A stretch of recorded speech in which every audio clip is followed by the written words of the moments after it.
Hello, welcome to our next episode on functions of the kidneys. You can check our previous videos if this is your first time of watching this channel. Let's continue from 3. Electrolyte balance. Regulate levels of essential electrolytes such as sodium, Na4 fluid balance and nerve function, potassium, K4 muscle contractions and heart function, calcium, Ca superscript 2, and phosphates, for bone health and cellular functions. 4. Blood pressure regulation. Release renin, an enzyme that helps control blood pressure through the renin-angiotensin-aldosterone system. RAS. Adjust sodium and water levels to influence blood volume and pressure. 5. Production of hormones. Erythropoietin, EPO, stimulates the production of red blood cells in the bone marrow to maintain adequate oxygen levels in tissues.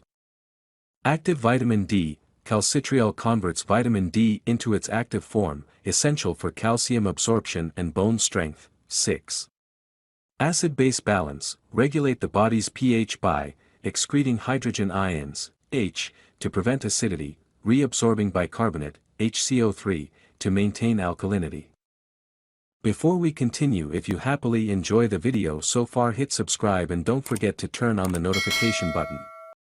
7. Waste excretion. Remove metabolic waste products, such as urea, from protein metabolism, creatinine, from muscle activity, toxins and drugs, from blood detoxification. 8. Regulation of osmolality. Maintain the concentration of solutes in body fluids to ensure proper cellular hydration and function. 9. Detoxification. Eliminate excess drugs, alcohol, and environmental toxins from the bloodstream.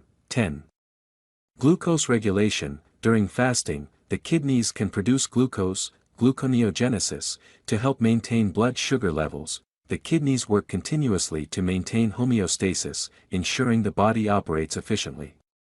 If the kidneys fail, these functions are disrupted, leading to severe health complications. Types of kidney failure: acute kidney failure, AKF, and chronic kidney disease, CKD. I will still urge you to subscribe to my channel for more health education like this, and thank you for watching. See you for our next episode.